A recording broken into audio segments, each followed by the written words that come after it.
« 1940, peu après les explosions nucléaires.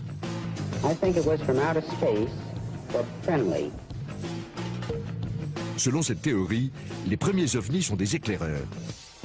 Mais ils ne tardent pas à entrer en contact avec nos dirigeants et à conclure des accords avec eux. Ce serait là le début d'une conspiration internationale visant à dissimuler toute preuve de contact. Et la duperie continue. C'est en tout cas ce que pensent certains.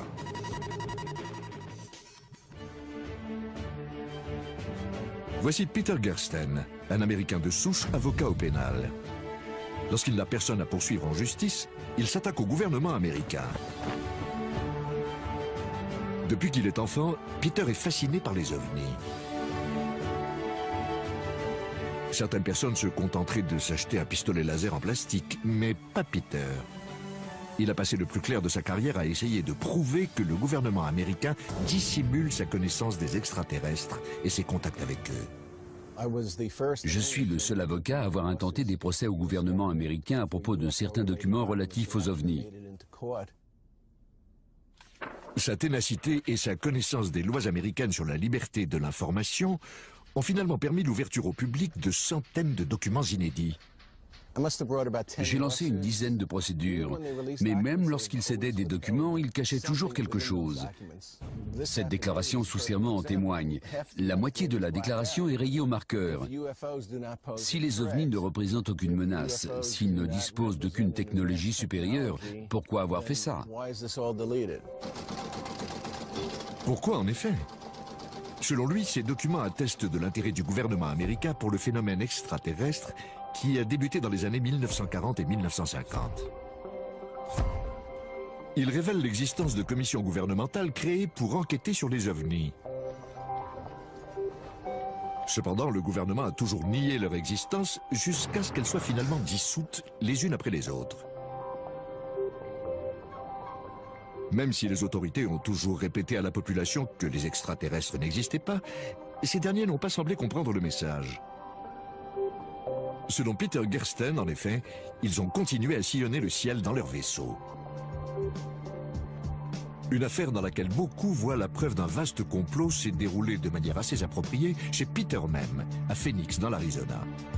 Unidentified flying objects over the valley. A triangular-shaped object. What was in the sky last night? Les lumières de Phoenix sont restées entre 1 heure et 2 heures, et il n'y a jamais eu de véritable enquête pour déterminer ce que c'était.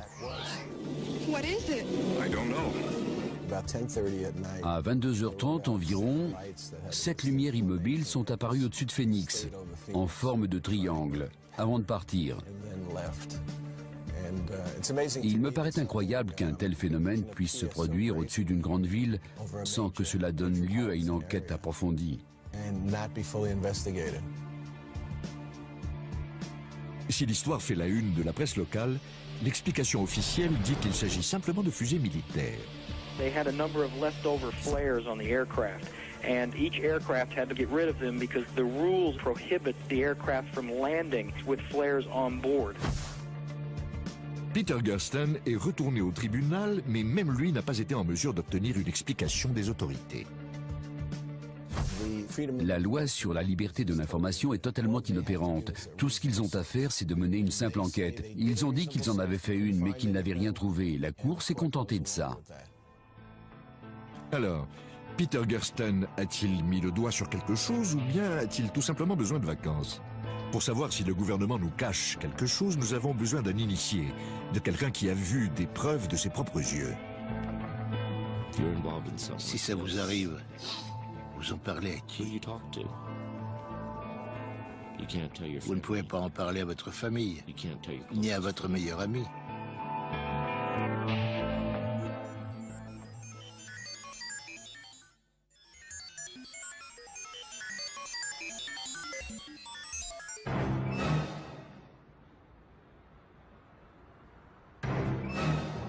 La preuve la plus convaincante de l'existence des extraterrestres et de leur collusion avec nos dirigeants serait bien sûr d'en voir un frayer avec les puissants de ce monde.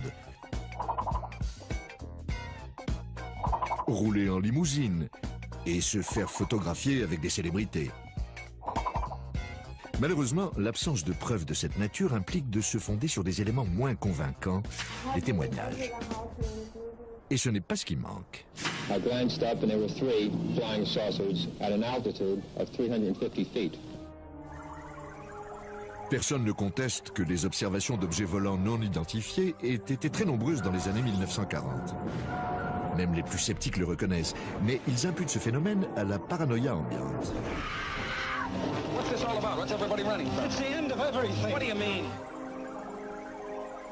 Après tout, c'était l'époque de la guerre froide.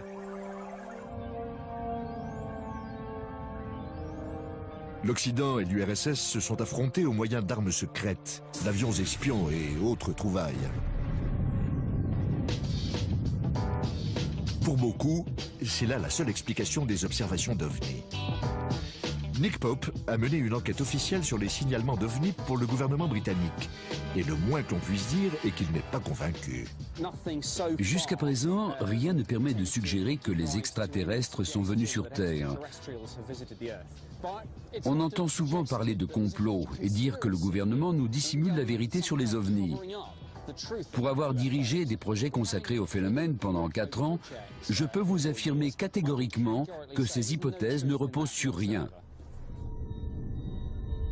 Mais pour certains, plus le gouvernement dément et plus la duperie doit être importante. Ils préfèrent se tourner vers les gens qui prétendent avoir vu de leurs yeux les preuves d'un complot extraterrestre. Certains de ces témoins affirment avoir vu des preuves d'un complot machiavélique.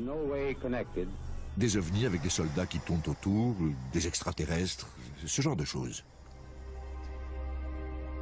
Voici l'un d'entre eux. Clifford Stone a travaillé pendant 20 ans dans l'armée américaine. Il a passé le plus clair de son temps derrière un bureau, mais cela ne l'a pas empêché de vivre des choses intéressantes. Il prétend ainsi avoir participé à une opération ultra secrète. Son objectif, retrouver des satellites soviétiques tombés sur Terre.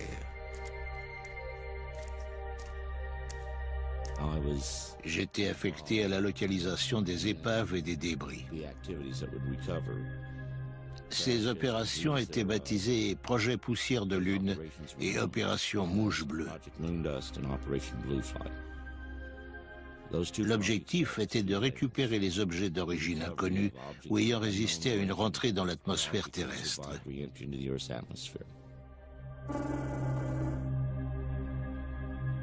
La plupart des objets récupérés ne présentent rien de particulier. Mais en 1969, l'équipe de Clifford Stone reçoit l'ordre d'enquêter sur une affaire des plus étranges. À cette époque, on a reçu un appel nous disant qu'on avait besoin de nous parce qu'un avion ou quelque chose s'était écrasé non loin de là où on était.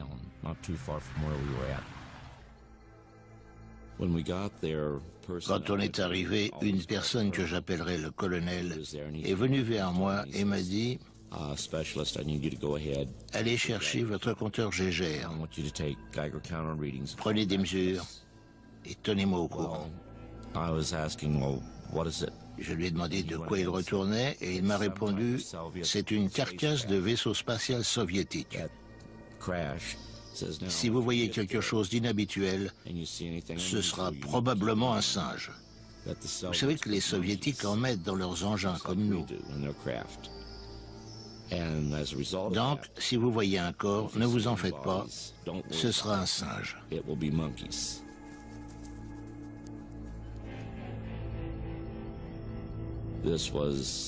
Je n'avais jamais rien vu de tel.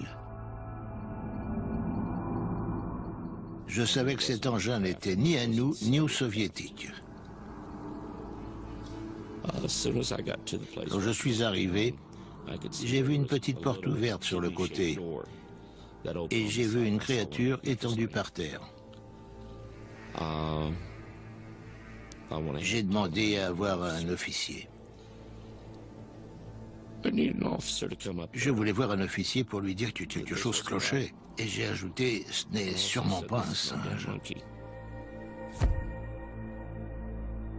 Depuis qu'il a quitté l'armée, Clifford Stone prétend qu'il essaie d'obliger le gouvernement américain à reconnaître les faits. Mais le ministère de la Défense refuse toujours de corroborer son histoire. Quelle que soit la vérité, il semble croire dur comme fer à ce qu'il dit. Mais il peut être bon de rappeler que beaucoup de gens prétendent avoir vu des choses étranges. Prenez par exemple cette famille de Slovaquie qui affirme avoir reçu la visite de la Vierge Marie en 1990. Ou les centaines de fidèles d'un temple indo-britannique qui jurent avoir vu une statue boire du lait. Et au Michigan, ces dizaines de gens qui prétendent avoir vu des enfants démoniaques avec des pastèques à la place de la tête. La foi est une chose étrange. Mais si par hasard Clifford Stone dit la vérité, cela appelle une question. Pourquoi les gouvernements dissimulent-ils leur rencontre avec les extraterrestres? Qu'ont-ils à y gagner? Certaines personnes pensent que c'est une question de technologie et on ne parle pas ici de sonnerie de téléphone portable. Richard Dolan est un écrivain qui enquête sur les complots gouvernementaux depuis plus de 10 ans. Que les ovnis soient terrestres ou extraterrestres, ils impliquent l'utilisation d'un carburant autre qu'un hydrocarbure. Des centaines de gens m'ont dit « l'objet s'est immobilisé au-dessus de ma tête avant de partir en silence comme un éclair ». Avec un moteur à pétrole, c'est impossible. C'est beaucoup plus perfectionné. Alors qu'est-ce que c'est? Si les engins extraterrestres utilisent une technologie qui nous est inconnue, quelle peut-elle être? Nous attendions la question. Tom Vallone fait partie d'un groupe de scientifiques qui tentent d'expliquer comment les vaisseaux extraterrestres peuvent traverser les galaxies. Si toutefois ils le font.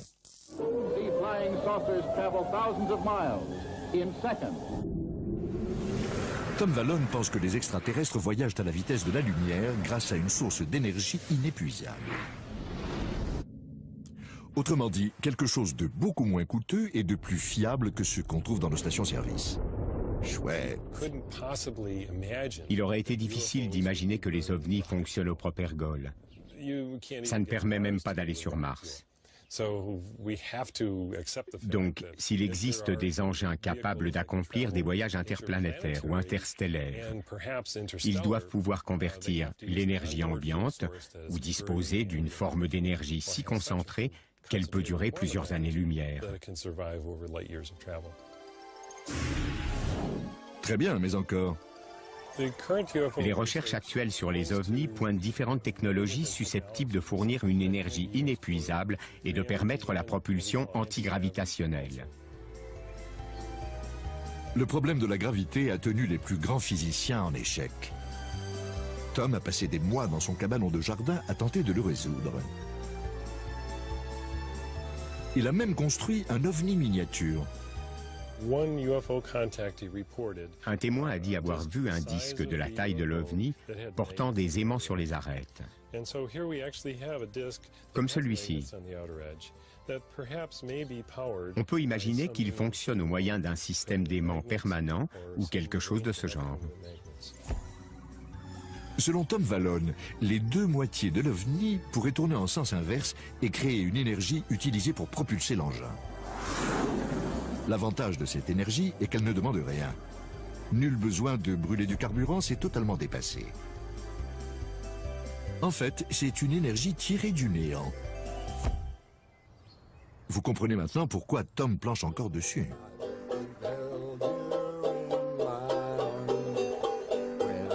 Selon la théorie du complot, un certain nombre de personnes influentes se sont trouvées bien embêtées lorsque les extraterrestres ont apporté cette énergie sur Terre.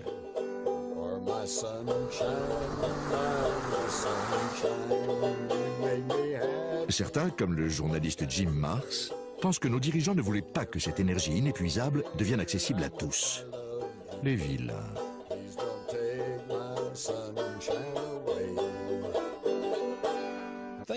Vous imaginez les conséquences de l'apparition d'une nouvelle source d'énergie qui remplacerait le gaz et le pétrole du jour au lendemain? L'industrie pétrolière, le Moyen-Orient et l'industrie automobile feraient faillite. Ce serait une véritable révolution pour la société. Dans une économie mondiale dominée par le pétrole, Jim Marrs pense que cette nouvelle forme d'énergie contrarierait de puissants intérêts économiques. Ces gens-là ne s'inquiètent pas de savoir si nous sommes au courant de l'existence des extraterrestres. Ce qui les inquiète, c'est que si nous le savons, nous sommes au courant de l'existence de technologies alternatives. Et cela pourrait ébranler leur monopole. Jim Marrs va encore plus loin. Il affirme que le gouvernement et les dirigeants ont débuté leurs manœuvres de dissimulation avant même les années 1940. Nous sommes en route vers Aurora, au Texas, où un vaisseau spatial se serait écrasé en 1897. Voici la plaque commémorative de la Commission historique du Texas dont je vous parlais. Les plus vieilles tombes connues datent du début des années 1860. Une légende dit également qu'un vaisseau spatial se serait écrasé ici vers 1897 et que le pilote serait enterré ici. Ils disent que c'est une légende. La tombe est juste sous ce chêne, mais il n'y a aucune plaque. Donc j'imagine que je suis l'une des dernières personnes à connaître son emplacement exact. Maintenant que vous savez, il va probablement falloir vous tuer. C'est juste là. Quelqu'un a volé la plaque en 1973. On dit que c'est le gouvernement. Et j'ai des raisons de croire que c'est vrai parce qu'il y a quelque temps, j'ai rencontré une dame qui a grandi près de ce cimetière et qui m'a dit avoir rencontré des officiers fédéraux dans ce cimetière. Je lui ai dit « Ah oui ? C'était probablement en 1973. » Et elle m'a répondu « Non, c'était dans les années 1950, quand j'étais petite. »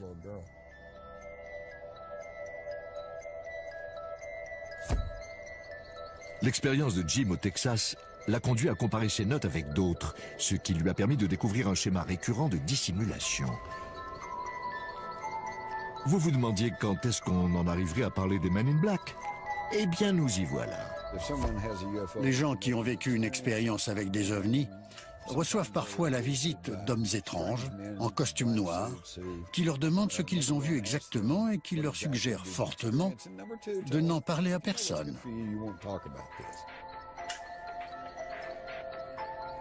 Récapitulons. Selon Jim Marrs et beaucoup d'autres, les gouvernements ont monté un complot international visant à dissimuler leurs contacts avec des extraterrestres afin de ne pas révéler l'existence d'une technologie supérieure. Mais est-ce bien logique? Les compagnies pétrolières et les gouvernements ne préféreraient-ils pas déposer des brevets et vendre cette technologie? Et d'ailleurs, s'ils voulaient dissimuler leurs contacts avec les extraterrestres, ils n'auraient pas oublié d'enlever cette plaque. Les personnes concernées étant mortes depuis longtemps, nous n'avons aucun moyen de savoir si cela s'est réellement produit. Ce qu'il faut, c'est rencontrer nous-mêmes l'un de ces hommes en noir. Eh bien, vous savez quoi? Nous avons trouvé quelqu'un qui prétend avoir travaillé pour une organisation militaire secrète et dont le travail aurait été de diriger la dissimulation de preuves. Il a souhaité garder l'anonymat, on se demande bien pourquoi. J'ai été formé par la CIA et l'agence de renseignement militaire, la DIA. Au cours de mon parcours à la DIA, j'ai enquêté sur des signalements d'objets volants non identifiés à travers le sud-ouest des États-Unis.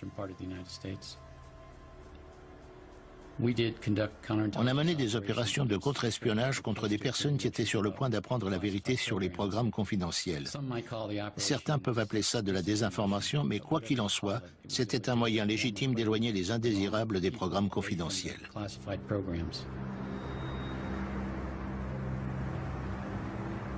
Cet agent, soi-disant secret, n'a pas voulu nous dire pourquoi l'armée souhaitait cacher ses contacts avec les extraterrestres. Il s'est contenté d'allusions obscures à une alliance entre l'armée et les extraterrestres et s'est flatté d'avoir rencontré de nombreux aliens à cette époque. Ils mesurent environ 1,20 m, ils ont de grands yeux. Ils viennent d'une planète dont le soleil est apparemment très puissant puisqu'ils ont des paupières doubles. Ils n'ont pas d'oreilles visibles, ils ont juste un orifice de chaque côté de la tête, idem pour le nez et la bouche, pas de dents.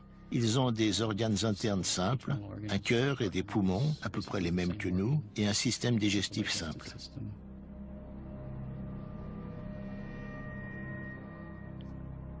Je ne vais pas parler de ça. Il y a beaucoup de choses que j'aimerais mieux ne pas savoir. Et voilà, un agent secret qui demande à se faire interviewer et qui refuse de nous donner des preuves pour étayer ses allégations. D'ailleurs, on n'en a trouvé aucune. Mais s'il a fait ce qu'il prétend, comment fait-il pour dormir la nuit? Je n'ai pas de problème de conscience. Tout ce que j'ai fait au service du gouvernement, la désinformation, c'était légitime. Les opérations que j'ai menées étaient légales. J'ai fait mon travail et je l'ai bien fait. Ils n'ont pas de statut. Ils n'ont pas d'existence officielle au sein de la société. Ces agents chargés d'enquêter sur les phénomènes extraterrestres, ils sont à l'extérieur. D'accord. L'agent X dit peut-être la vérité. Si tel est le cas, nous tenons un scoop. Quand les dissimulations ont-elles commencé? Les extraterrestres ne sont peut-être pas arrivés dans les années 1940, ni dans les années 1890. Peut-être sont-ils là depuis longtemps, très longtemps, et si cela se trouve, ils dirigent le monde depuis la nuit des temps. Le moins qu'on puisse dire est qu'ils sont très discrets. Les gens se moquent en disant que c'est impossible. Eh bien qu'ils se moquent. Mais quand on s'intéresse à ce qui se passe dans le monde, c'est un phénomène qu'on ne peut pas négliger parce qu'il y a bien quelque chose.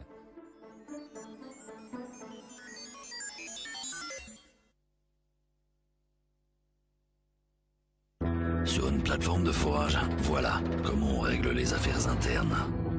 Il faut transpirer pour appeler ça un vrai boulot.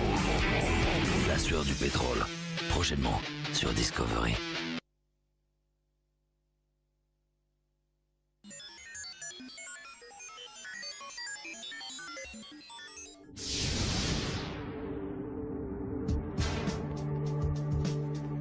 Des commissions gouvernementales secrètes ont donc enquêté sur la présence d'OVNI dans le ciel.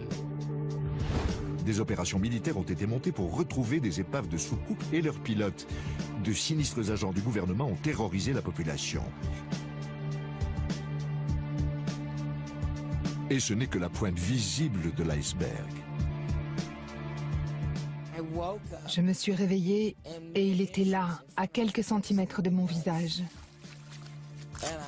J'étais terrorisée. C'est un cas très rare.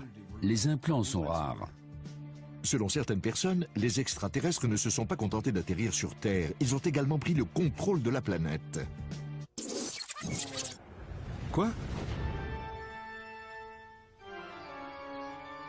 Oui. Un homme en est persuadé, David Icke.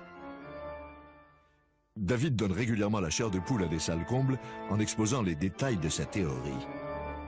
Le pouvoir que les créatures dont je vais vous parler aujourd'hui utilisent pour nous manipuler, nous contrôler et même nous tuer, n'est que le pouvoir que nous leur cédons chaque jour. David Icke ne s'est pas toujours consacré à la théorie du complot. Il commence par être un joueur de football et commentateur sportif à la BBC. Mais pendant tout ce temps, quelque chose le travaille. Quand j'étais enfant, j'avais une sensation étrange, indicible. J'avais l'impression qu'il fallait que je fasse quelque chose. Et quand j'ai commencé à bien me débrouiller en football et que je suis passé professionnel, je me suis dit, bon, ça doit être ça. Mais il me manquait toujours quelque chose que je n'arrivais pas à exprimer. J'éprouvais un sentiment d'insatisfaction.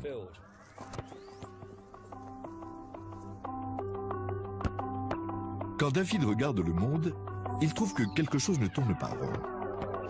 Il n'arrive pas à savoir ce que c'est, mais quelque chose ne va pas. La pauvreté, le réchauffement climatique, le système capitaliste? Non, quelque chose de plus profond. Il découvre que les anomalies de ce monde peuvent s'expliquer par la prise du contrôle de notre planète par une poignée d'hommes sans pitié.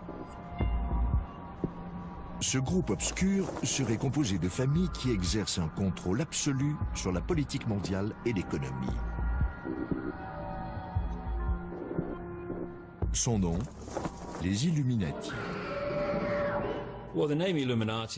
Le nom Illuminati veut dire les initiés, ce qui est assez approprié, puisqu'ils sont dépositaires de connaissances qu'ils cachent au reste du monde. David Icke est convaincu que ces individus ne sont pas des tyrans ordinaires, ivres de pouvoir. Non. Seul un simple détail les distingue du commun des mortels. Ensuite, je me suis demandé d'où venaient les Illuminati et qui les dirigeait. Cela nous ramène plusieurs milliers d'années en arrière, où l'on commence à trouver des exemples de croisements entre des humains et une race non humaine. I am from another planet, outside your galaxy. I'm sorry, I just don't understand.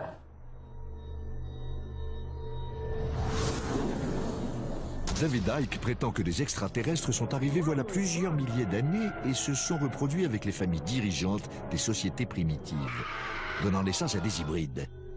Ces hybrides et leurs descendants contrôlent la planète et tout ce qui vit dessus. Plus effrayant encore, David affirme qu'ils se cachent parmi nous, vivent plusieurs centaines d'années et mangent de la chair humaine. Personne n'est parfait. Et au cas où vous vous le demanderiez, leur symbole sacré est la pyramide, ce qui explique, selon David Icke, que l'on retrouve des édifices pyramidaux du Mexique au Pérou et de l'Égypte à la Babylone antique. Comment connaissons-nous leur existence? À en croire David Icke, ces sociétés secrètes communiquent à l'aide de codes, en utilisant la représentation de la pyramide sacrée.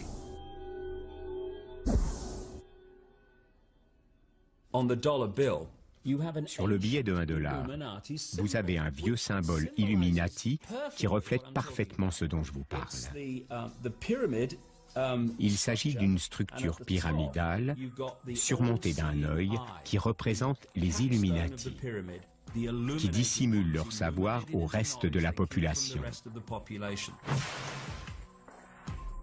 En revanche, personne ne semble savoir pourquoi les êtres les plus secrets de la planète utilisent les lieux les moins secrets pour communiquer. De tels détails n'ont pas empêché David Icke de vendre plusieurs milliers de livres, bien que le sens qu'il donne au terme Illuminati soit contesté. Le même terme était autrefois utilisé par les partisans d'extrême droite pour désigner un complot mondial mené par les marxistes, les francs-maçons et les juifs, et certaines personnes accusent David Icke de récupérer cette vieille paranoïa. Alors, qui sont les hybrides et comment les reconnaît-on? Il semblerait que George Bush et Tony Blair en soient, de même que la reine d'Angleterre, comme si ses origines allemandes ne suffisaient pas. Tous trois seraient des descendants des premiers hybrides extraterrestres. En fait, les familles Illuminati sont les représentantes génétiques des dieux reptiles sur notre planète.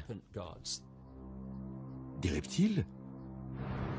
Eh oui, ce n'est pas à la reine d'Angleterre que ressemblaient les extraterrestres arrivés sur Terre autrefois, mais à des reptiles.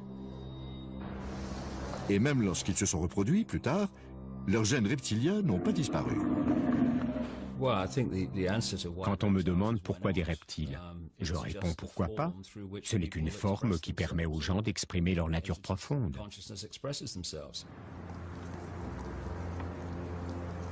Les Illuminati cachent leur vraie nature sous une forme humaine, mais de temps à autre, en dépit de leurs efforts, le reptile qui est en eux prend le dessus et les masques tombent.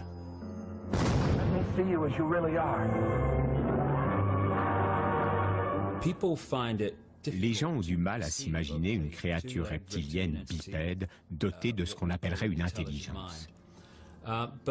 Mais j'ai rencontré des centaines et des centaines de personnes dans les 40 pays et plus où j'ai enquêté, et elles m'ont toutes raconté avoir vu des gens, souvent des personnes influentes, mais pas toujours, prendre une forme reptilienne, puis reprendre forme humaine. Des fois, ça ne dure que quelques secondes, parfois plus longtemps.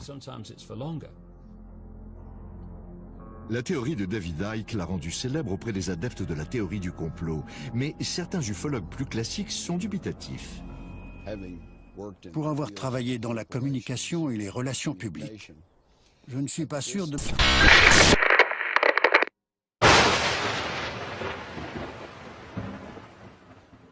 me faire des amis et de convaincre les gens si je dis que la reine d'Angleterre est un vieux reptile cannibale de 200 ans. Quelle que soit la vérité, il ne fait aucun doute que David Icke instrumentalise le sentiment qu'ont souvent les gens de ne pas contrôler leur vie ni la société. Cependant, il est peu probable que l'idée d'un monde gouverné par des lézards apaise ses peurs. La théorie de David Icke, selon laquelle les reptiles contrôlent la planète, a eu un effet notable. Là où ils voyaient des petits hommes verts il y a 20 ou 30 ans, les gens voient désormais des lézards.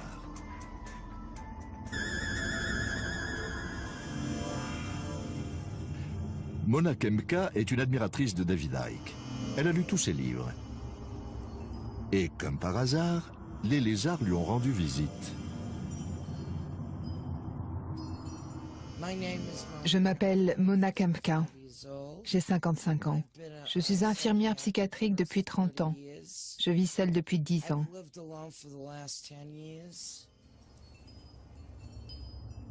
Mona a vu son premier reptile extraterrestre il y a 12 ans. En 1994, un reptoïde est apparu dans mon salon. 1,90 m, la taille fine, des pattes musclées et très longues. Il aurait pu tuer 5 hommes d'un seul coup. Je dormais parce que j'avais travaillé la nuit précédente. Je me suis réveillée et il était là, à quelques centimètres de mon visage. J'étais terrorisée. Je me suis redressée dans mon lit en criant. Il est resté là 6 secondes, pendant que je criais debout dans mon lit. Et puis il a disparu. Je me suis assise sur le lit et je suis partie dans un rire nerveux. Il n'y avait rien de drôle, mais c'était nerveux. Je ne savais pas qui appeler. Je me disais que même ma mère ne me croirait pas. Que s'est-il passé? Mona a-t-elle vu un extraterrestre reptoïde ou croit-elle seulement l'avoir vu? Et si la lecture des livres de David Icke avait joué un rôle? Je ne crois pas tout ce que je lis. J'enregistre et je prends mes propres décisions. Mais David Icke a raison. Je ne le connais même pas. Mais je suis contente que cet homme commence à avoir du succès dans le pays.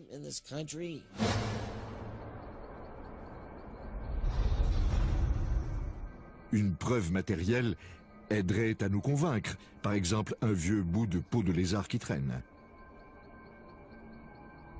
Malheureusement, rien. Mais cela ne veut pas dire qu'il n'existe pas de preuves matérielles de la présence des extraterrestres et de leur tentative de contrôler le monde.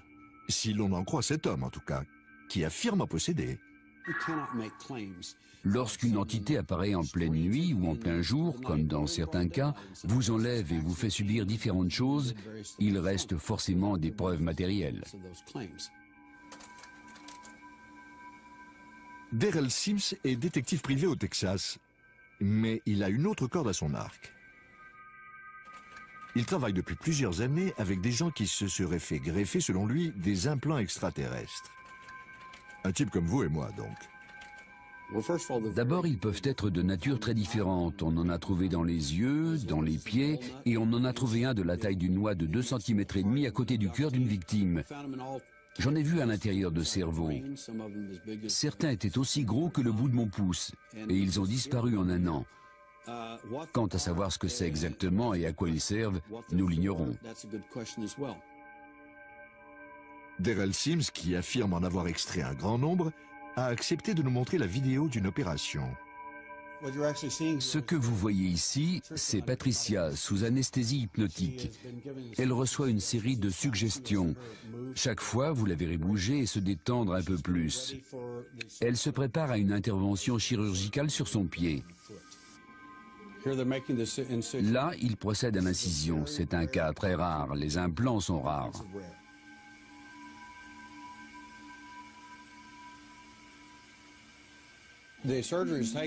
L'opération dure plus d'1 heure. Il n'arrive pas à trouver l'objet qu'il voyait si bien au rayon X.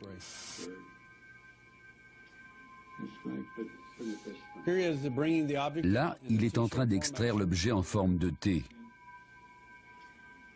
Ils ont trouvé du carotène autour de ces objets très durs, très résistants. Il n'y a aucun signe de réponse inflammatoire. En d'autres termes, l'objet n'est pas considéré par l'organisme, en l'occurrence celui de Patricia, comme un corps étranger.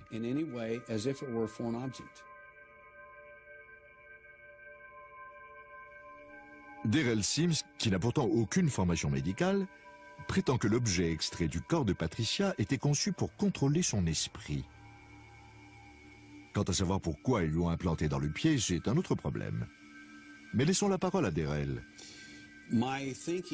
D'après nos premières observations, ces implants ont pour effet de modifier les taux de sérotonine, de dopamine et de neurotransmetteurs chez certaines victimes d'enlèvements extraterrestres. Or, n'importe quel neuropsychologue ou neurophysiologiste vous dira que si des individus contrôlent votre taux de sérotonine, de dopamine, de potassium ou de neurotransmetteurs, ils vous contrôlent. Ils contrôlent vos émotions et vous leur appartenez. Darrell ne nous ayant pas autorisé à analyser l'implant, nous ne savons pas exactement de quoi il s'agit. Et comment expliquer que les plans des extraterrestres se laissent aussi facilement déjouer? Ce qui est sûr, c'est que Darrell n'est pas complètement objectif. J'ai été enlevé par les extraterrestres en 1952, à l'âge de 3 ans et demi.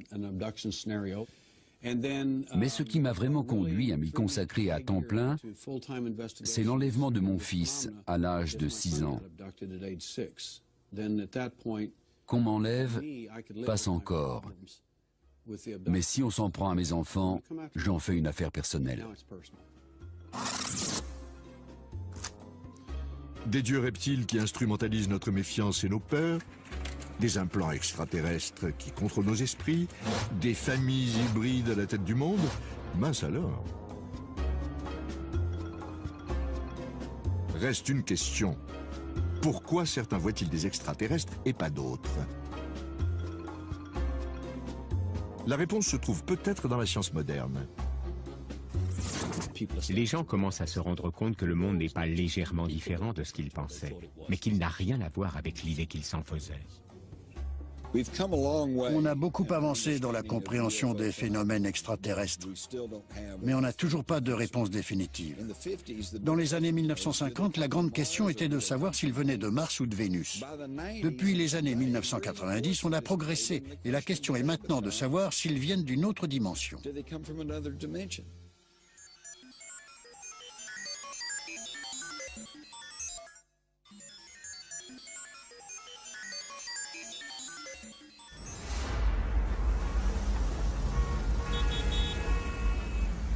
Les plus sceptiques d'entre nous ne croiront jamais que les extraterrestres contrôlent la planète sans preuve formelle.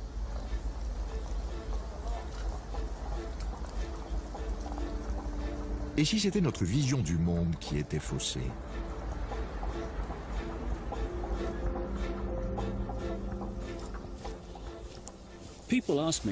Les gens me disent, si ces créatures reptiliennes existent, pourquoi est-ce qu'on ne les voit pas? C'est une question de fréquence. Par exemple, si j'allume cette radio, je peux capter une station. Mais si je tourne la molette, je tombe sur une autre station. Celle que j'ai quittée n'a pas cessé d'exister pour autant. Elle continue à émettre, mais je n'y suis plus branché. Dans la réalité matérielle dans laquelle nous vivons, nous sommes comme des radios branchées sur une réalité précise. Ces entités reptiliennes et d'autres semblent avoir la faculté de se déplacer d'une dimension à l'autre.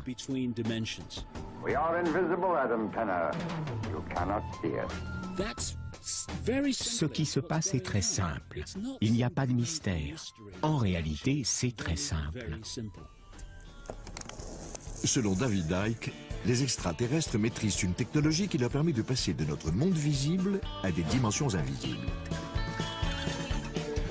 C'est pratique, mais pourquoi s'arrêter là? On pourrait aussi bien affirmer que ces dimensions hébergent des créatures étranges,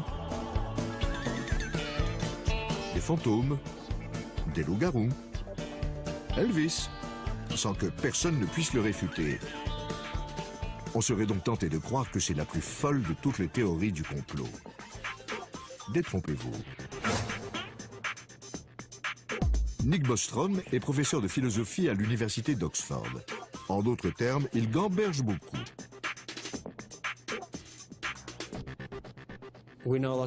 Nous croyons connaître la réalité qui est devant notre nez, mais en fait, c'est une illusion.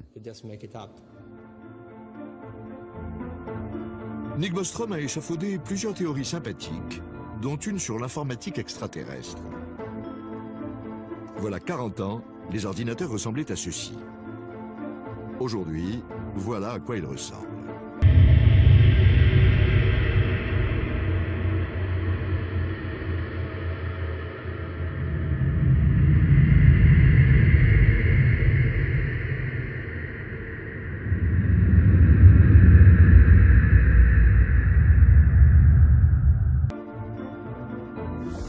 Les ordinateurs portables sont plus puissants que les énormes ordinateurs d'autrefois. Ils sont de plus en plus puissants et rapides. Mais Nick Bostrom pense que ce n'est rien comparé à ce que les ordinateurs extraterrestres peuvent faire. Ils seraient tellement perfectionnés que nous pourrions bien vivre à l'intérieur de l'un d'eux, comme dans Matrix. On peut imaginer qu'une civilisation technologiquement très avancée dispose d'un énorme potentiel de calcul et qu'un millionième seulement de cette puissance suffirait à créer une simulation pour chaque humain. Au dire de Nick Bostrom, les réalités virtuelles seraient si convaincantes que nous pourrions très bien vivre dans l'une d'elles. Se pourrait-il que nous soyons tous prisonniers d'une console de jeu extraterrestre ? Il est presque certain que nous vivons dans une simulation informatique, ce qui implique que le monde que nous voyons autour de nous, les expériences que nous vivons et tout ce que nous faisons se déroule dans une réalité virtuelle gérée par un ordinateur conçu par une civilisation disposant d'une technologie très supérieure. J'ai l'impression de vivre dans une sorte de matrice. La question est de savoir jusqu'où peut aller la simulation. Je ne me fie à rien dans cette réalité. Je crois que c'est une illusion, une réalité holographique, le produit d'une technologie. Donc, tout est possible.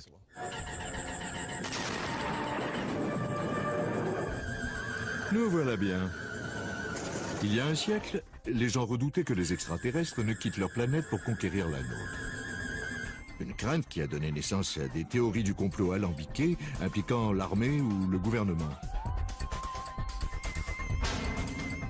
Il a même été prétendu que les extraterrestres s'étaient reproduits avec des humains et s'envoyaient des messages secrets. Aujourd'hui, il s'avère que toutes les enquêtes menées sur ces complots ont été du temps perdu. Car la planète Terre et tout ce qui se trouve dessus, toute notre réalité en fait, ne pourrait bien être que le décor d'un jeu vidéo extraterrestre. Ils n'ont pas eu besoin de se déplacer pour nous conquérir. Ils nous ont fait venir. Alors souriez, parce que quelque part dans une autre galaxie, quelque chose vous observe.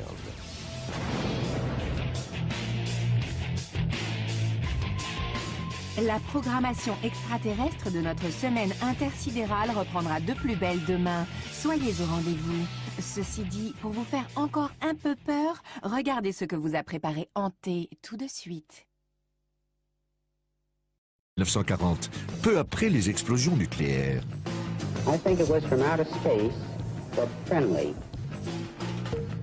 Selon cette théorie, les premiers ovnis sont des éclaireurs. Mais ils ne tardent pas à entrer en contact avec nos dirigeants et à conclure des accords avec eux. Ce serait là le début d'une conspiration internationale visant à dissimuler toute preuve de contact. Et la duperie continue. C'est en tout cas ce que pensent certains.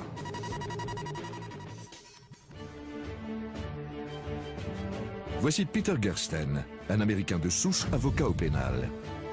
Lorsqu'il n'a personne à poursuivre en justice, il s'attaque au gouvernement américain. Depuis qu'il est enfant, Peter est fasciné par les ovnis. Certaines personnes se contenteraient de s'acheter un pistolet laser en plastique, mais pas Peter. Il a passé le plus clair de sa carrière à essayer de prouver que le gouvernement américain dissimule sa connaissance des extraterrestres et ses contacts avec eux. Je suis le seul avocat à avoir intenté des procès au gouvernement américain à propos de certains documents relatifs aux ovnis.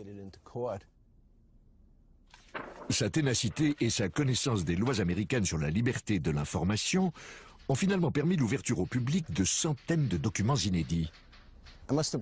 J'ai lancé une dizaine de procédures, mais même lorsqu'il cédait des documents, il cachait toujours quelque chose. Cette déclaration sous serment en témoigne. La moitié de la déclaration est rayée au marqueur. Si les ovnis ne représentent aucune menace, s'ils ne disposent d'aucune technologie supérieure, pourquoi avoir fait ça? Pourquoi en effet? Selon lui, ces documents attestent de l'intérêt du gouvernement américain pour le phénomène extraterrestre qui a débuté dans les années 1940 et 1950. Il révèle l'existence de commissions gouvernementales créées pour enquêter sur les ovnis. Cependant, le gouvernement a toujours nié leur existence jusqu'à ce qu'elles soient finalement dissoutes les unes après les autres. Même si les autorités ont toujours répété à la population que les extraterrestres n'existaient pas, ces derniers n'ont pas semblé comprendre le message. Selon Peter Gersten, en effet, ils ont continué à sillonner le ciel dans leur vaisseau. Une affaire dans laquelle beaucoup voient la preuve d'un vaste complot s'est déroulée de manière assez appropriée chez Peter même, à Phoenix, dans l'Arizona. Unidentified flying objects over the valley. A triangular-shaped object. What was in the sky last night? Les lumières de Phoenix sont restées entre 1 heure et 2 heures, et il n'y a jamais eu de véritable enquête pour déterminer ce que c'était. À 22h30 environ, 7 lumières immobiles sont apparues au-dessus de Phoenix, en forme de triangle, avant de partir. Il me paraît incroyable qu'un tel phénomène puisse se produire au-dessus d'une grande ville sans que cela donne lieu à une enquête approfondie. Si l'histoire fait la une de la presse locale, l'explication officielle dit qu'il s'agit simplement de fusées militaires. They had a number of leftover flares on the aircraft, and each aircraft had to get rid of them because the rules prohibit the aircraft from landing with flares on board. Peter Gersten est retourné au tribunal, mais même lui n'a pas été en mesure d'obtenir une explication des autorités. La loi sur la liberté de l'information est totalement inopérante. Tout ce qu'ils ont à faire, c'est de mener une simple enquête. Ils ont dit qu'ils en avaient fait une, mais qu'ils n'avaient rien trouvé. La Cour s'est contentée de ça. Alors, Peter Gersten a-t-il mis le doigt sur quelque chose ou bien a-t-il tout simplement besoin de vacances? Pour savoir si le gouvernement nous cache quelque chose, nous avons besoin d'un initié, de quelqu'un qui a vu des preuves de ses propres yeux. Si ça vous arrive, vous en parlez à qui? Vous ne pouvez pas en parler à votre famille, ni à votre meilleur ami.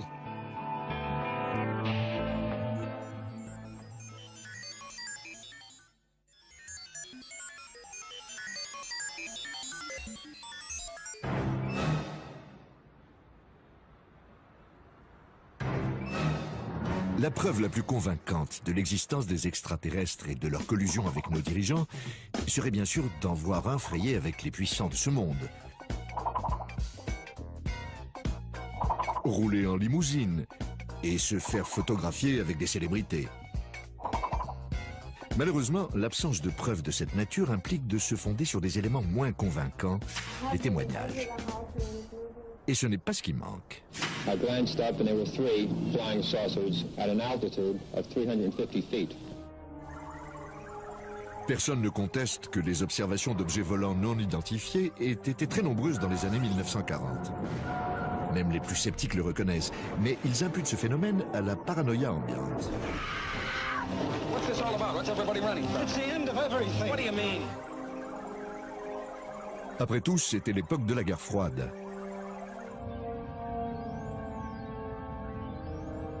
L'Occident et l'URSS se sont affrontés au moyen d'armes secrètes, d'avions espions et autres trouvailles. Pour beaucoup, c'est là la seule explication des observations d'OVNI. Nick Pope a mené une enquête officielle sur les signalements d'OVNI pour le gouvernement britannique. Et le moins que l'on puisse dire est qu'il n'est pas convaincu. Jusqu'à présent, rien ne permet de suggérer que les extraterrestres sont venus sur Terre. On entend souvent parler de complot et dire que le gouvernement nous dissimule la vérité sur les ovnis.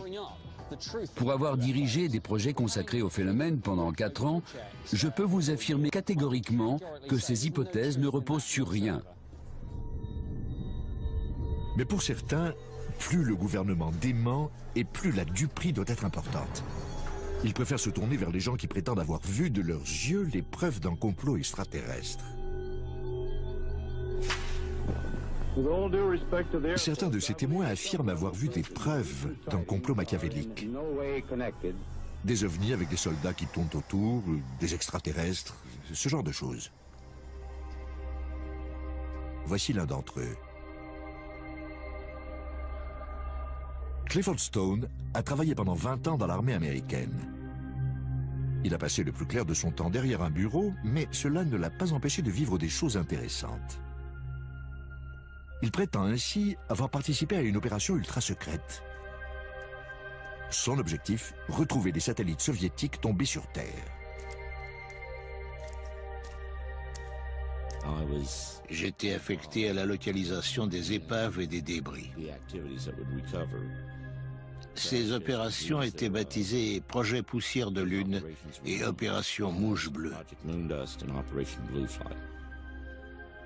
L'objectif était de récupérer les objets d'origine inconnue ou ayant résisté à une rentrée dans l'atmosphère terrestre.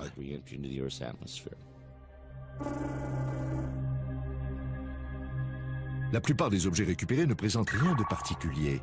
Mais en 1969, l'équipe de Clifford Stone reçoit l'ordre d'enquêter sur une affaire des plus étranges. À cette époque, on a reçu un appel nous disant qu'on avait besoin de nous parce qu'un avion ou quelque chose s'était écrasé non loin de là où on était.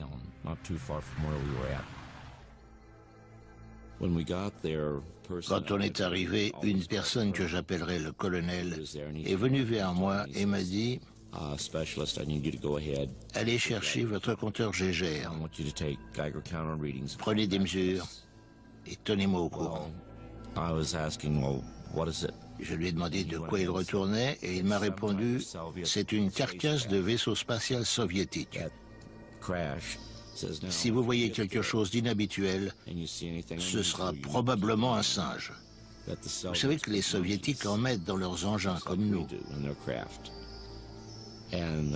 Donc, si vous voyez un corps, ne vous en faites pas, ce sera un singe. »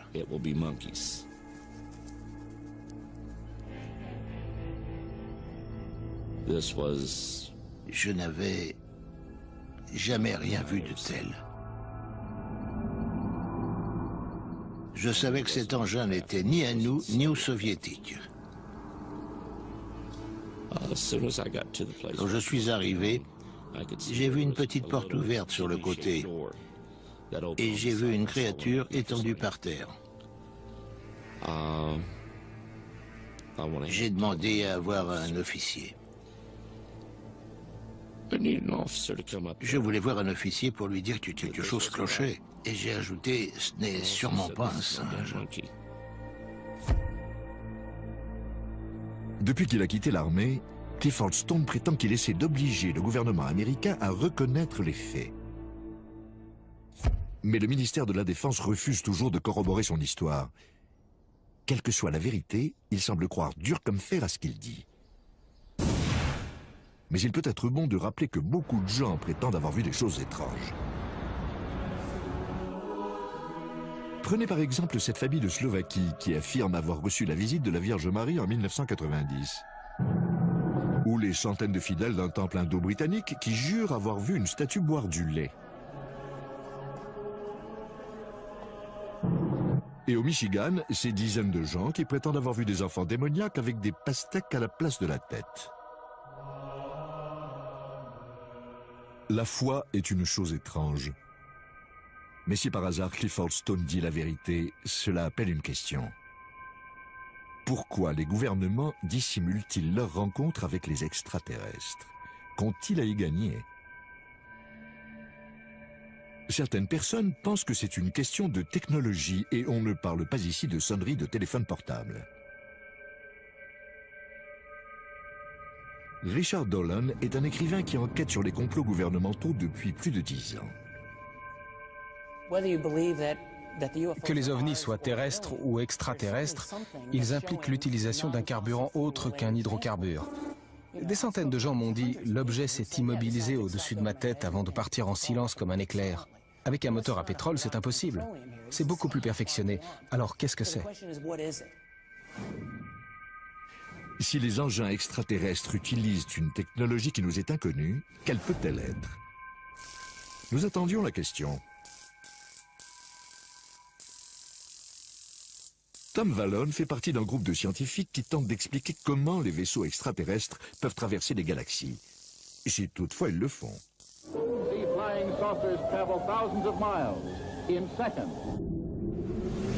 Tom Vallone pense que les extraterrestres voyagent à la vitesse de la lumière grâce à une source d'énergie inépuisable. Autrement dit, quelque chose de beaucoup moins coûteux et de plus fiable que ce qu'on trouve dans nos stations-service. Chouette. Il aurait été difficile d'imaginer que les ovnis fonctionnent au propergol. Ça ne permet même pas d'aller sur Mars. Donc, s'il existe des engins capables d'accomplir des voyages interplanétaires ou interstellaires, ils doivent pouvoir convertir l'énergie ambiante ou disposer d'une forme d'énergie si concentrée qu'elle peut durer plusieurs années-lumière. Très bien, mais encore. Les recherches actuelles sur les ovnis pointent différentes technologies susceptibles de fournir une énergie inépuisable et de permettre la propulsion antigravitationnelle. Le problème de la gravité a tenu les plus grands physiciens en échec. Tom a passé des mois dans son cabanon de jardin à tenter de le résoudre. Il a même construit un ovni miniature. Un témoin a dit avoir vu un disque de la taille de l'OVNI portant des aimants sur les arêtes, comme celui-ci. On peut imaginer qu'il fonctionne au moyen d'un système d'aimants permanent ou quelque chose de ce genre. Selon Tom Vallone, les deux moitiés de l'OVNI pourraient tourner en sens inverse et créer une énergie utilisée pour propulser l'engin. L'avantage de cette énergie est qu'elle ne demande rien. Nul besoin de brûler du carburant, c'est totalement dépassé. En fait, c'est une énergie tirée du néant. Vous comprenez maintenant pourquoi Tom planche encore dessus.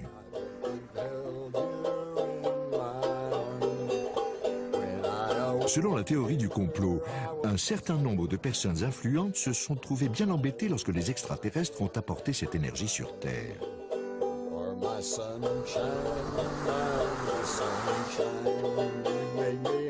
Certains, comme le journaliste Jim Marrs, pensent que nos dirigeants ne voulaient pas que cette énergie inépuisable devienne accessible à tous.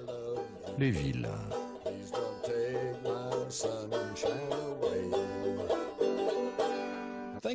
Vous imaginez les conséquences de l'apparition d'une nouvelle source d'énergie qui remplacerait le gaz et le pétrole du jour au lendemain? L'industrie pétrolière, le Moyen-Orient et l'industrie automobile feraient faillite. Ce serait une véritable révolution pour la société. Dans une économie mondiale dominée par le pétrole, Jim Marrs pense que cette nouvelle forme d'énergie contrarierait de puissants intérêts économiques. Ces gens-là ne s'inquiètent pas de savoir si nous sommes au courant de l'existence des extraterrestres. Ce qui les inquiète, c'est que si nous le savons, nous sommes au courant de l'existence de technologies alternatives. Et cela pourrait ébranler leur monopole. Jim Marrs va encore plus loin. Il affirme que le gouvernement et les dirigeants ont débuté leur manœuvre de dissimulation avant même les années 1940. Nous sommes en route vers Aurora, au Texas, où un vaisseau spatial se serait écrasé en 1897. Voici la plaque commémorative de la Commission historique du Texas dont je vous parlais. Les plus vieilles tombes connues datent du début des années 1860. Une légende dit également qu'un vaisseau spatial se serait écrasé ici vers 1897 et que le pilote serait enterré ici. Ils disent que c'est une légende. La tombe est juste sous ce chêne, mais il n'y a aucune plaque. Donc j'imagine que je suis l'une des dernières personnes à connaître son emplacement exact. Maintenant que vous savez, il va probablement falloir vous tuer. C'est juste là. Quelqu'un a volé la plaque en 1973. On dit que c'est le gouvernement. Et j'ai des raisons de croire que c'est vrai parce qu'il y a quelque temps, j'ai rencontré une dame qui a grandi près de ce cimetière et qui m'a dit avoir rencontré des officiers fédéraux dans ce cimetière. Je lui ai dit « Ah oui ? C'était probablement en 1973. » Et elle m'a répondu « Non, c'était dans les années 1950, quand j'étais petite. »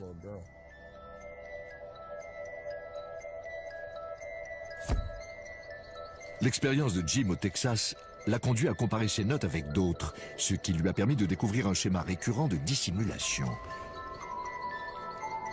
Vous vous demandiez quand est-ce qu'on en arriverait à parler des Men in Black? Eh bien, nous y voilà. Les gens qui ont vécu une expérience avec des ovnis reçoivent parfois la visite d'hommes étranges, en costume noir, qui leur demandent ce qu'ils ont vu exactement et qui leur suggèrent fortement de n'en parler à personne.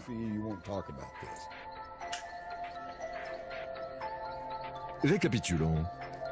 Selon Jim Marrs et beaucoup d'autres, les gouvernements ont monté un complot international visant à dissimuler leur contact avec des extraterrestres afin de ne pas révéler l'existence d'une technologie supérieure. Mais est-ce bien logique? Les compagnies pétrolières et les gouvernements ne préféreraient-ils pas déposer des brevets et vendre cette technologie? Et d'ailleurs, s'ils voulaient dissimuler leur contact avec les extraterrestres, ils n'auraient pas oublié d'enlever cette plaque. Les personnes concernées étant mortes depuis longtemps, nous n'avons aucun moyen de savoir si cela s'est réellement produit. Ce qu'il faut, c'est rencontrer nous-mêmes l'un de ces hommes en noir. Eh bien, vous savez quoi? Nous avons trouvé quelqu'un qui prétend avoir travaillé pour une organisation militaire secrète et dont le travail aurait été de diriger la dissimulation de preuves. Il a souhaité garder l'anonymat, on se demande bien pourquoi.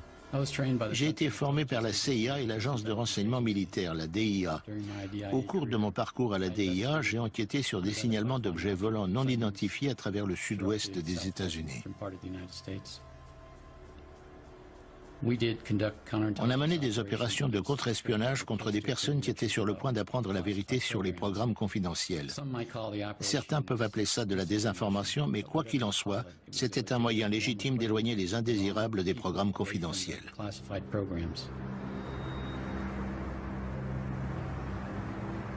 Cet agent, soi-disant secret, n'a pas voulu nous dire pourquoi l'armée souhaitait cacher ses contacts avec les extraterrestres. Il s'est contenté d'allusions obscures à une alliance entre l'armée et les extraterrestres et s'est flatté d'avoir rencontré de nombreux aliens à cette époque.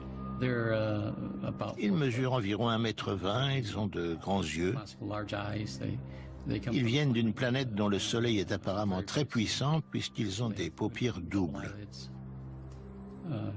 Ils n'ont pas d'oreilles visibles, ils ont juste un orifice de chaque côté de la tête, idem pour le nez et la bouche, pas de dents. Ils ont des organes internes simples, un cœur et des poumons, à peu près les mêmes que nous, et un système digestif simple.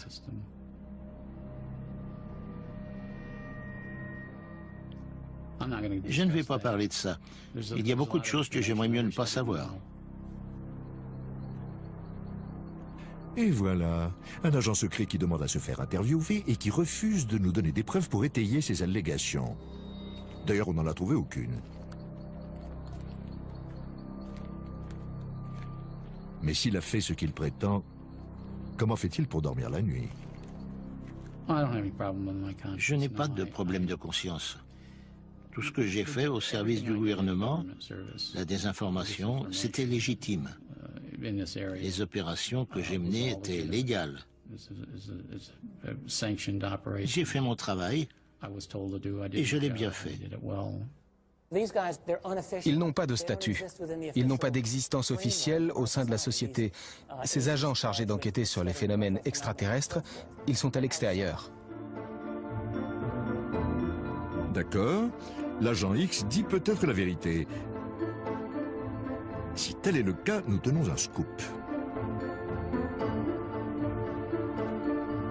Quand les dissimulations ont-elles commencé? Les extraterrestres ne sont peut-être pas arrivés dans les années 1940, ni dans les années 1890. Peut-être sont-ils là depuis longtemps, très longtemps, et si cela se trouve, ils dirigent le monde depuis la nuit des temps. Le moins qu'on puisse dire est qu'ils sont très discrets. Les gens se moquent en disant que c'est impossible, et bien qu'ils se moquent. Mais quand on s'intéresse à ce qui se passe dans le monde, c'est un phénomène qu'on ne peut pas négliger parce qu'il y a bien quelque chose.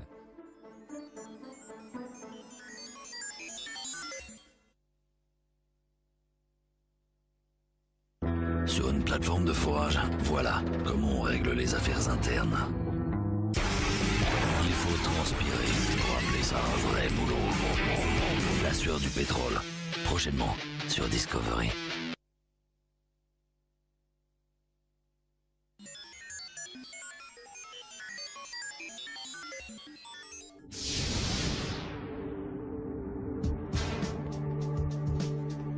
Des commissions gouvernementales secrètes ont donc enquêté sur la présence d'OVNI dans le ciel. Des opérations militaires ont été montées pour retrouver des épaves de soucoupes et leurs pilotes. De sinistres agents du gouvernement ont terrorisé la population. Et ce n'est que la pointe visible de l'iceberg. Je me suis réveillée et il était là, à quelques centimètres de mon visage. J'étais terrorisée. C'est un cas très rare. Les implants sont rares. Selon certaines personnes, les extraterrestres ne se sont pas contentés d'atterrir sur Terre. Ils ont également pris le contrôle de la planète. Quoi? Oui. Un homme en est persuadé, David Icke. David donne régulièrement la chair de poule à des salles combles en exposant les détails de sa théorie. Le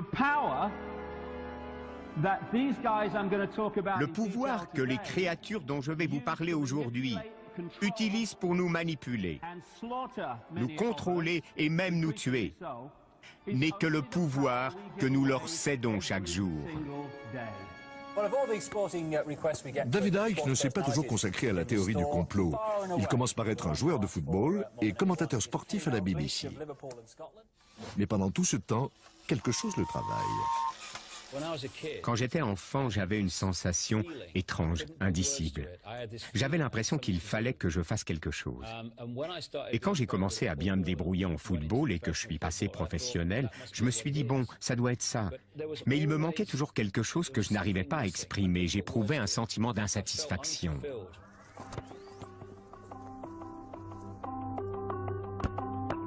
Quand David regarde le monde, il trouve que quelque chose ne tourne pas rond. Il n'arrive pas à savoir ce que c'est, mais quelque chose ne va pas. La pauvreté, le réchauffement climatique, le système capitaliste? Non, quelque chose de plus profond. Il découvre que les anomalies de ce monde peuvent s'expliquer par la prise du contrôle de notre planète par une poignée d'hommes sans pitié.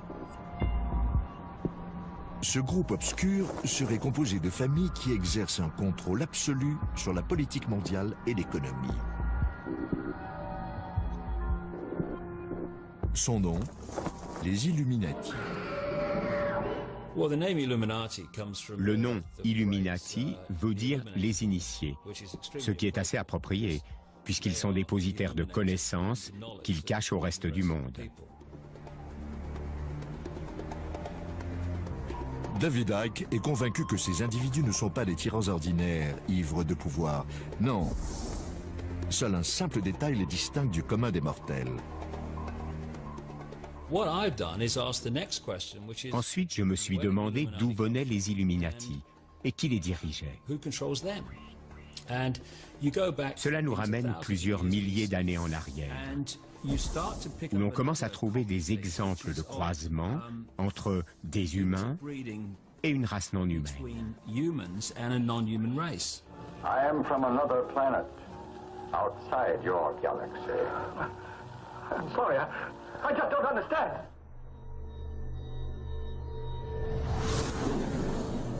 David Icke prétend que des extraterrestres sont arrivés voilà plusieurs milliers d'années et se sont reproduits avec les familles dirigeantes des sociétés primitives, donnant naissance à des hybrides. Ces hybrides et leurs descendants contrôlent la planète et tout ce qui vit dessus. Plus effrayant encore, David affirme qu'ils se cachent parmi nous, vivent plusieurs centaines d'années et mangent de la chair humaine. Personne n'est parfait. Et au cas où vous vous le demanderiez, leur symbole sacré est la pyramide, ce qui explique, selon David Icke, que l'on retrouve des édifices pyramidaux du Mexique au Pérou et de l'Égypte à la Babylone antique. Comment connaissons-nous leur existence? À en croire David Icke, ces sociétés secrètes communiquent à l'aide de codes, en utilisant la représentation de la pyramide sacrée.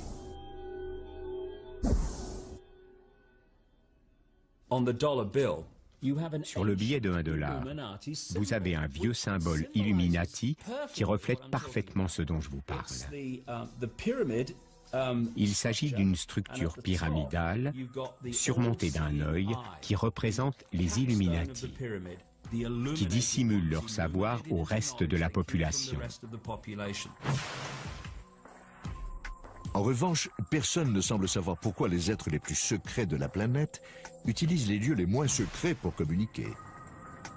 De tels détails n'ont pas empêché David Icke de vendre plusieurs milliers de livres, bien que le sens qu'il donne au terme Illuminati soit contesté. Le même terme était autrefois utilisé par les partisans d'extrême droite pour désigner un complot mondial mené par les marxistes, les francs-maçons et les juifs, et certaines personnes accusent David Icke de récupérer cette vieille paranoïa. Alors, qui sont les hybrides et comment les reconnaît-on? Il semblerait que George Bush et Tony Blair en soient, de même que la reine d'Angleterre, comme si ces origines allemandes ne suffisaient pas. Tous trois seraient des descendants des premiers hybrides extraterrestres. En fait, les familles Illuminati sont les représentantes génétiques des dieux reptiles sur notre planète. Des reptiles? Eh oui, ce n'est pas à la reine d'Angleterre que ressemblaient les extraterrestres arrivés sur Terre autrefois, mais à des reptiles. Et même lorsqu'ils se sont reproduits plus tard, leurs gènes reptiliens n'ont pas disparu. Quand on me demande pourquoi des reptiles, je réponds pourquoi pas. Ce n'est qu'une forme qui permet aux gens d'exprimer leur nature profonde.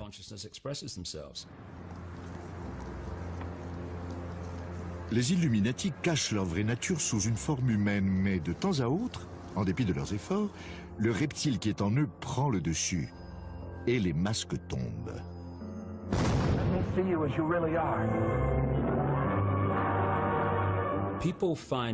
Les gens ont du mal à s'imaginer une créature reptilienne bipède dotée de ce qu'on appellerait une intelligence.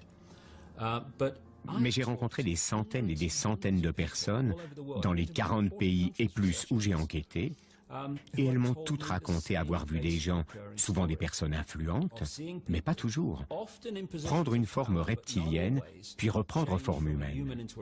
Des fois, ça ne dure que quelques secondes, parfois plus longtemps. La théorie de David Icke l'a rendu célèbre auprès des adeptes de la théorie du complot, mais certains ufologues plus classiques sont dubitatifs. Pour avoir travaillé dans la communication et les relations publiques, je ne suis pas sûr de me faire des amis et de convaincre les gens si je dis que la reine d'Angleterre est un vieux reptile cannibale de 200 ans. Quelle que soit la vérité, il ne fait aucun doute que David Icke instrumentalise le sentiment qu'ont souvent les gens de ne pas contrôler leur vie ni la société. Cependant, il est peu probable que l'idée d'un monde gouverné par des lézards apaise ses peurs. La théorie de David Icke, selon laquelle les reptiles contrôlent la planète, a eu un effet notable.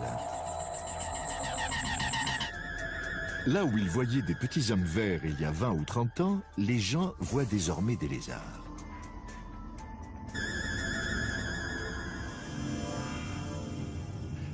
Mona Kempka est une admiratrice de David Icke. Elle a lu tous ses livres. Et comme par hasard, les lézards lui ont rendu visite.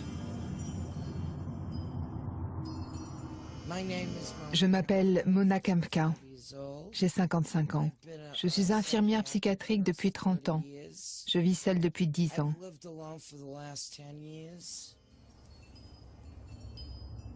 Mona a vu son premier reptile extraterrestre il y a 12 ans. En 1994, un reptoïde est apparu dans mon salon. 1,90 m, la taille fine, des pattes musclées et très longues. Il aurait pu tuer 5 hommes d'un seul coup. Je dormais parce que j'avais travaillé la nuit précédente. Je me suis réveillée et il était là, à quelques centimètres de mon visage. J'étais terrorisée. Je me suis redressée dans mon lit en criant. Il est resté là 6 secondes, pendant que je criais debout dans mon lit. Et puis il a disparu. Je me suis assise sur le lit et je suis partie dans un rire nerveux. Il n'y avait rien de drôle, mais c'était nerveux. Je ne savais pas qui appeler. Je me disais que même ma mère ne me croirait pas. Que s'est-il passé? Mona a-t-elle vu un extraterrestre reptoïde ou croit-elle seulement l'avoir vu? Et si la lecture des livres de David Icke avait joué un rôle? Je ne crois pas tout ce que je lis. J'enregistre et je prends mes propres décisions. Mais David Icke a raison. Je ne le connais même pas. Mais je suis contente que cet homme commence à avoir du succès dans le pays.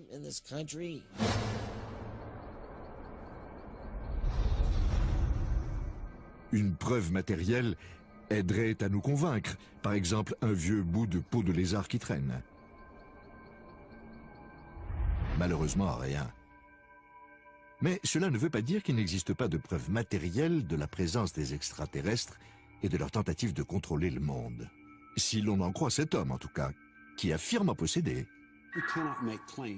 Lorsqu'une entité apparaît en pleine nuit ou en plein jour, comme dans certains cas, vous enlève et vous fait subir différentes choses, il reste forcément des preuves matérielles.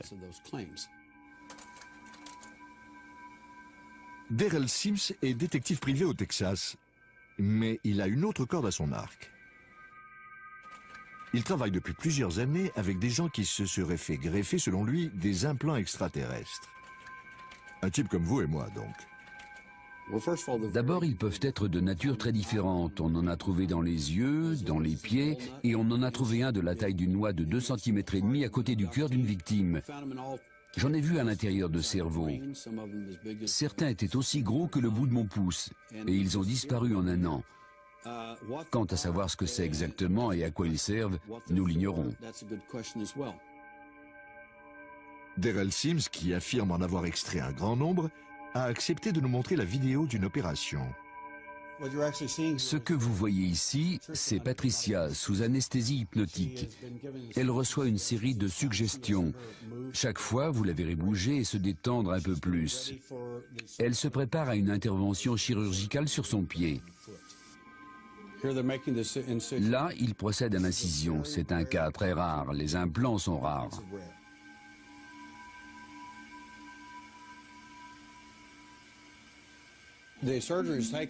L'opération dure plus d'1 heure. Il n'arrive pas à trouver l'objet qu'il voyait si bien au rayon X.